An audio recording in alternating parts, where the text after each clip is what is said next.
Shalom, selamat pagi, selamat hari Minggu, dimana udah sebulan mungkin ya saya nggak upload renungan Minggu pagi. Saya pengen upload tapi kadang capek nggak ada waktu gitu kan. Jadi hari ini ada waktu juga, sekalian saya mau jawab beberapa pertanyaan. Sebenarnya banyak pertanyaan dari teman-teman atau anak-anak teman di WA saya kan belum saya jawab. Saya bilang nanti ada waktu saya jawab. Nah, jadi hari ini di video Minggu pagi ini saya coba ulas, saya coba jawab pertanyaan dari teman-teman saya yang seiman, anak-anak teman saya gitu ya. Mungkin juga ya bermanfaat buat kalian cuan-cuan army yang seiman di dalam Kristus. Kalian mungkin begitu juga pertanyaan di pikiran kalian. Sebenarnya pertanyaannya udah pernah saya jawab juga sebelumnya. Misalnya kayak kripto itu ya kan, itu base system katanya. Bener nggak Om? Kata ada anak teman saya nanya. Saya bilang iya. Terus kenapa Om bahas katanya? Nah, akhirnya saya jelaskan gini ya. Kita ini posisi saat ini memang sudah masuk di awal bis system gitu ya. Apakah kripto ini bis system? Iya, nanti ke depannya. Tapi sekarang ini belum. Ini adalah teknologi yang memang digarap ini menuju ke arah sana gitu. Tapi yang namanya Tuhan itu justru Tuhan lebih tahu. Tuhan pakai ini dulu untuk umat-umatnya ya. Jadi kenapa saya bahas kripto ini, walau saya tahu ujungnya itu nanti akan jadi bis system ya, sistem pembayaran yang dipakai oleh antikristus ya. Karena Tuhan bilang sebelum ini dipakai oleh mereka, maka Tuhan pakai dulu ya untuk anak-anak Tuhan dalam reviver. Jadi ini juga memasuki masa reviver. Reviver ini butuh dana. Nah, dan saya yakin, percaya dari awal saya buat video ini sampai sekarang ini, saya tahu kalau yang memang pilihan Tuhan, kondisi finansial mereka berubah. Mereka maju. Dan mereka mungkin ya ke depan saya nggak tahu siapa ya, yang dipakai Tuhan untuk mendanai laskar-laskar Kristus, para misionaris atau gerejanya yang ini. Mereka akan jadi ini dengan kemampuan mereka, walaupun dalam keadaan ekonomi sekarang itu banyak orang teriak yang bunuh diri, yang stres, yang gila, banyaklah yang lakukan segala kejahatan ya dengan keadaan sekarang. Tapi akan ada anak-anak Tuhan yang terpilih dan Tuhan pakai mereka, dimampukan keuangan mereka melalui jalur kripto ini. Jadi Tuhan duluan pakai gitu ya. Jadi, dan sebenarnya kripto ini bukan hal besar. Ada anak teman saya, ya anggap ponakan lah, karena bapaknya dengan saya udah kayak saudara gitu. Dia bilang, Om, itu ada satu, dia nggak ngomong gereja, dia ke gereja, dibahas itu. Saya bilang, ini kripto cuma bagian kecil ya. Jadi saya bilang saya jelaskan ke dia gitu, saya bilang padahal yang lebih bahaya ke depannya itu AI. Karena kenapa? Ke depannya AI ini yang akan mengontrol kita semua gitu. Jadi kripto ini ke depannya juga dengan AI ya. Termasuk chip nanti ke depan ditanam ke tubuh kita, itu karena kemajuan AI bisa mengontrol kita. Kita jadi kayak hilang emosi, hilang ini kayak zombie gitu. Ke depannya di style mereka dengan kemampuan AI dan komputerisasi yang ke depannya itu dikombine dengan sekarang kan masih komputer super fast.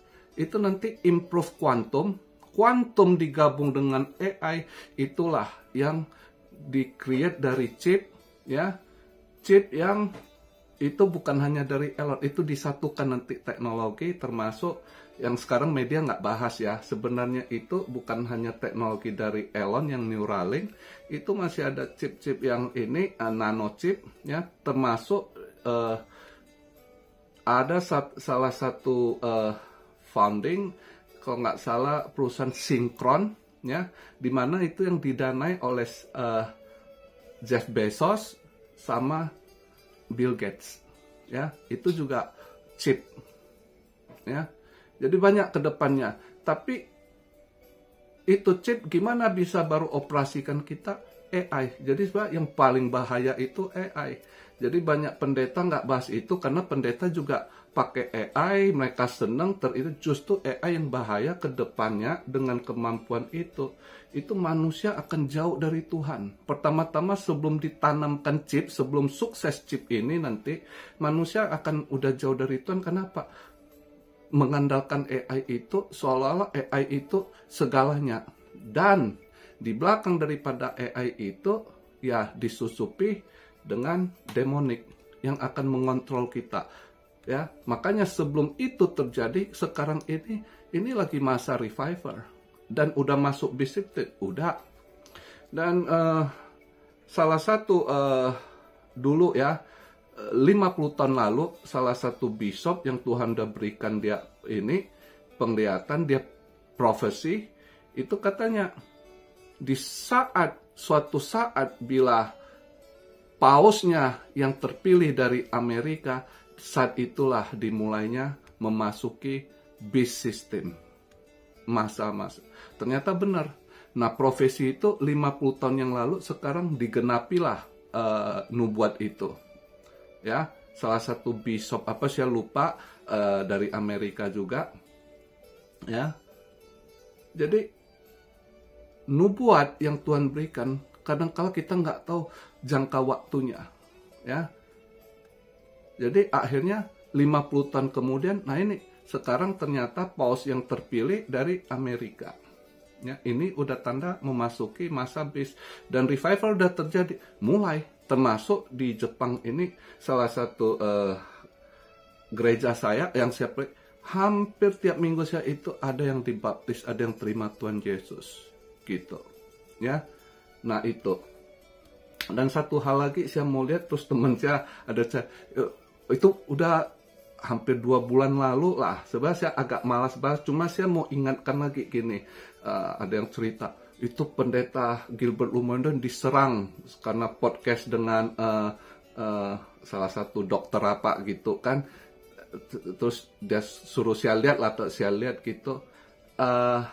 Wah, banyak sekali yang serang, menghujat pendeta Gilbert ya. Saya tidak kenal pendeta, saya nggak ini, tapi begini, saya mau kasih salah satu pandangan buat kita sesama anak-anak Tuhan, sesama pengikut Kristus. Saya jadi ini, kok manusia jadi penghujat ya, ini. Oke, let's say pendeta Gilbert lakukan kesalahan, mungkin dia dulu ada pernah diserang dengan katanya waktu itu soal dia punya khotbah juga ya, menyinggung umat Islam, terus dia kan sampai ke JK ya kan, ke ulama minta.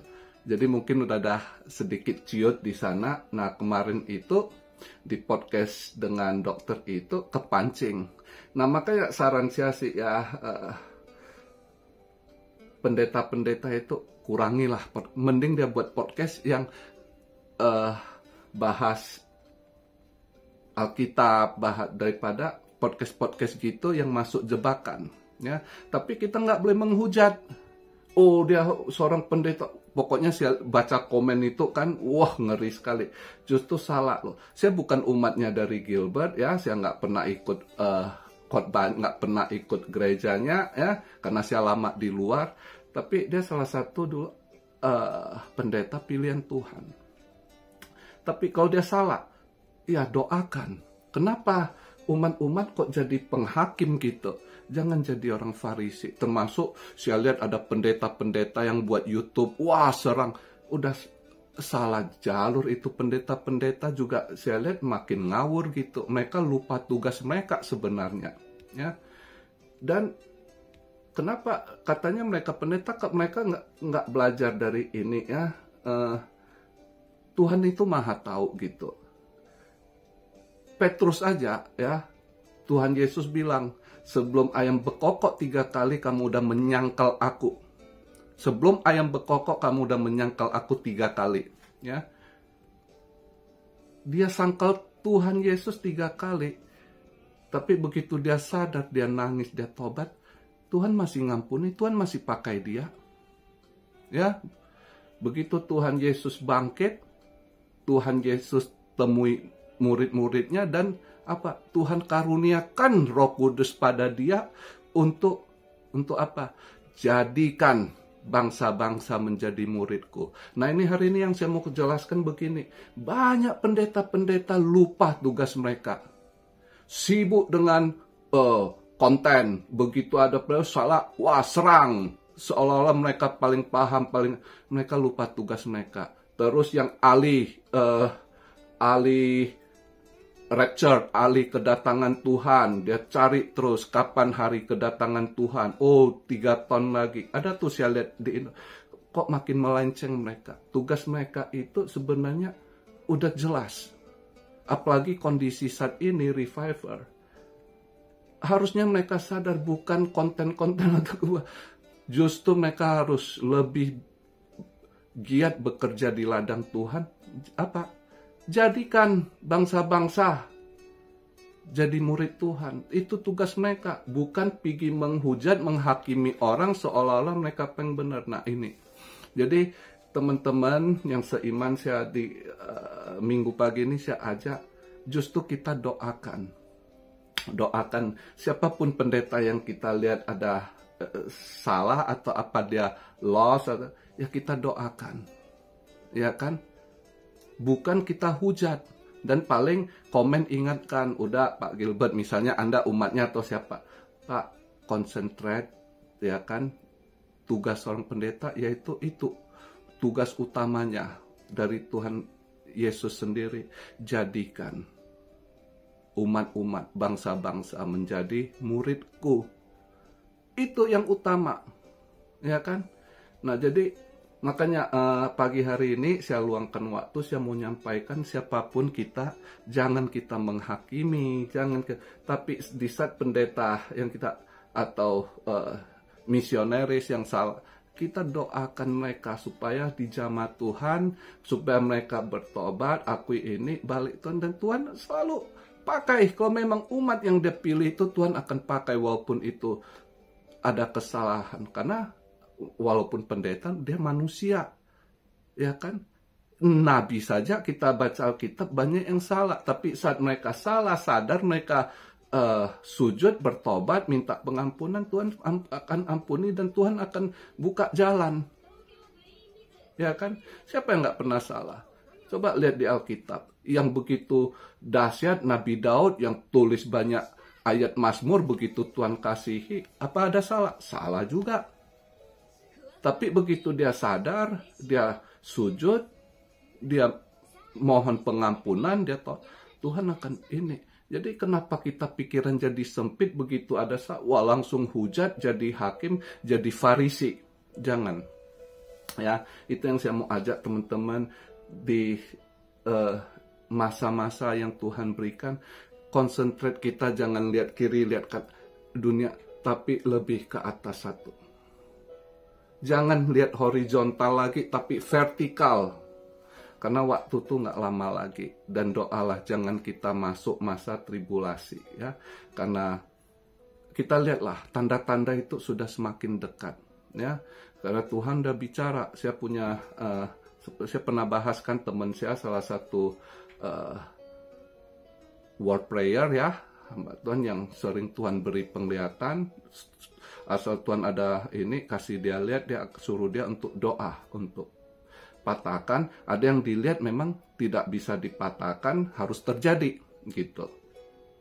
ya. Jadi fokuslah kita sekarang ini lebih dekatkan diri sama Tuhan, ya. Apalagi ini bulan-bulan 6 ini masuk terus ke 7, ini makin berat. Sampai tahun depan itu makin berat gitu, ya. Jadi agak rem diri kita, tahan emosi kita gitu, ya. Dan satu lagi juga ada yang gini, nah, Om bilang dolar akan delorasi, akan drop gini gitu, tapi pendeta Daud Tony bilang dolar gini, banyak yang salah. Saya juga baca komen, saya cek videonya, ya. Sebenarnya banyak salah kaprah. Tony tidak lihat bilang penglihatan untuk dolar, dia pernah bahas itu dulu waktu dia jadi ajudan istilahnya secret service-nya presiden gitu, ya, dengan ahli-ahli ekonomi, ya kan. Itu soal dolar dia bukan penglihatan, ya. Jadi banyak yang salah kaprah. Sebenarnya dia dapat knowledge-nya dari orang-orang banker ini tuh. Masa dulu ya dolar begitu kuat, dan Pak Tony Daud dia kan tidak upgrade terus kondisi ekonomi, ya kan, terus money supply M2 dolar dia nggak paham juga mungkin. Jadi dia bukan ini yang dia jelaskan di dolar itu bukan penglihatan dia. Jadi banyak yang salah kaprah. Itu analisa dulu dengan para pakar-pakar yang dia kenal, dijelaskan. Jadi dia pegang itu, yang dia ngerti itu dia sampaikan.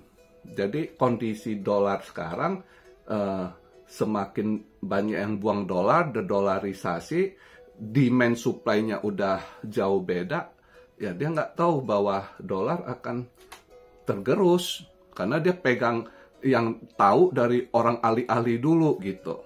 Padahal kondisi udah berubah. Jadi itu bukan penglihatan, karena Pak Daud kan bukan spesial ekonomi, dia juga nggak upgrade, dia nggak tiap hari kayak kita baca berita fundamental kondisi.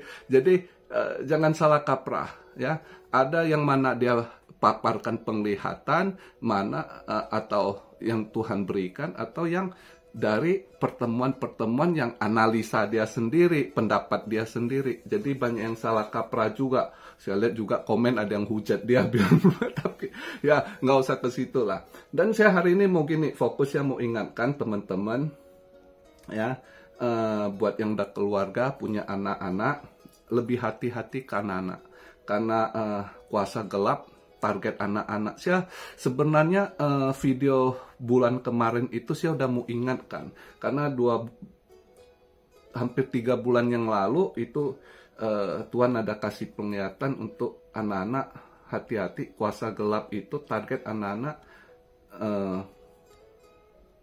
Jadi korban pedofil gitu, ya, itu akan meningkat gitu. Terjadi di berbagai negara gitu, ya, anak-anak jadi korban, ya.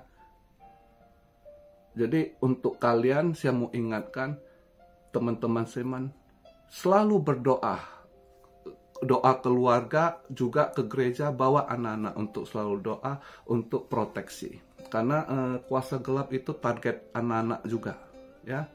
Dan cawan dosa yang untuk seksual LGBT ini itu hampir penuh. Jadi kalau penuh mungkin dalam berapa tahun ini, 2-3 tahun kalau paling cepat, nggak tahu lah, tapi kelihatan udah mau penuh, itu akan keluar satu jenis penyakit lagi, ya. Itu akan keluar satu jenis penyakit lagi yang mungkin lebih dahsyat dari dulu kan HIV AIDS, ini mungkin akan ada yang baru, ya. Jadi hati-hati. Itu juga karena faktor LGBT ini dan pedofil, ya. Ini meningkat tajam. Itu karena kuasa gelap, ya, sengaja dia target. Jadi buat kalian yang punya anak-anak, perhatikan baik-baik, siapapun, entah di sekolah, Anda harus ajarkan anak-anak jangan gampang terpengaruh, ya, atau orang-orang dekat yang Anda pandang ini, agak hati-hati, ya, karena kedepannya masih banyak kuasa gelap targetkan anak-anak gitu. Ya, jadi yang terbaik itu sering-seringlah kita doa keluarga, doa bareng, ya. Terus anak-anak juga tiap minggu bawa ke gereja untuk doa juga biar ada proteksi. Ya, selalu minta proteksi dari Tuhan.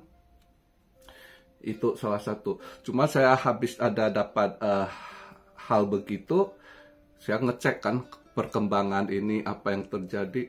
Justru sekarang ngaco sekali loh.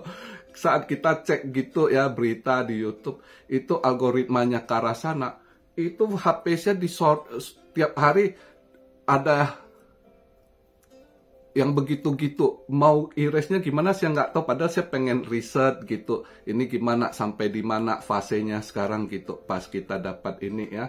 Tapi saat kita riset justru banyak yang ini.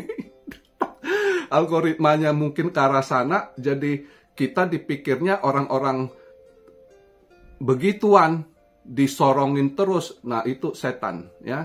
Hati-hati juga ya. Jadi sekarang saya coba fokus riset yang lain biar dia terbuang gitu. Tapi nggak tahu masih ada terus yang begitu. Padahal awalnya niat riset ini kemana sih arahnya gitu. Karena ini salah satu ini juga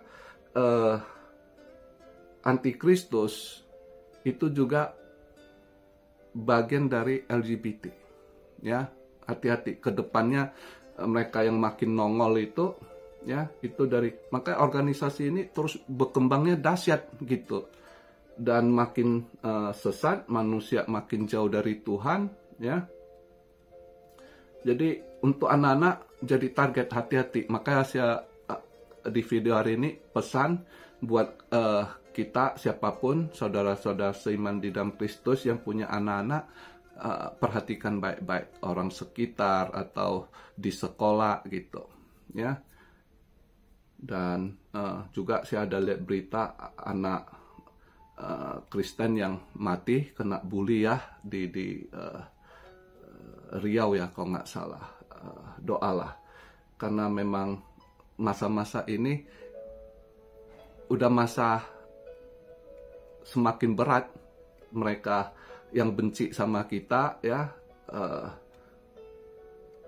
banyak hal buruk dilakukan kepada kita pengikut Kristus ya. Salah cara yang terbaik adalah doa, proteksi diri, minta proteksi dari Tuhan ya.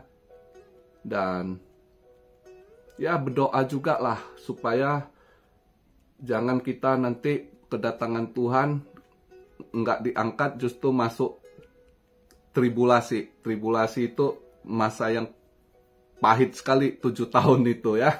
Jadi lebih fokus ke vertikal lah. Itu aja yang mau saya sampaikan video untuk hari ini ya, terutama anak-anak. Selain saya menjawab pertanyaan dari teman ataupun anak-anak teman lewat video YouTube ini, mereka pasti nonton. Mereka selalu kalau wejangan minggu, kalau mereka selalu pengen ini tahu apa yang saya mau. Tapi saya lebih utamakan anak-anak karena kuasa gelap target ke anak-anak ya. Jadi buat siapapun saudara-saudara yang seiman di dalam Kristus yang punya anak-anak, lebih hati-hati, lebih perhatian orang sekitar, walaupun family, keluarga dekat gitu, kalau ada yang Anda ini kan agak perhatian gitu, karena bisa aja sesat, mereka silap dengan tekanan kuasa gelap. Juga berdoa bencana ya, bencana makin dekat itu banyak beberapa tim doa yang lihat itu Tuhan ingatkan terus ring fire. Jadi ring fire itu negara mana aja yang di posisi ring fire itu akan banyak guncangan gempa ya, atau terjadi ledakan volcano gitu ya. Jadi berdoalah, selalu doa untuk mohon perlindungan. Jadi kalau apapun yang terjadi, kita doa, kita bersandar sama yang kuasa, kita tidak pernah takut untuk melangkah, menjalani hidup. Oke, jadi itu aja yang bisa saya sampaikan untuk di hari Minggu ini. Saya bentar lagi juga nanti habis upload nih saya berangkat ke gereja. Jadi akhir kata sebelum saya tutup, selamat hari Minggu, selamat beribadah, Tuhan Yesus berkati, God bless you all, be blessed, be blessed, be blessed. Immanuel, haleluya.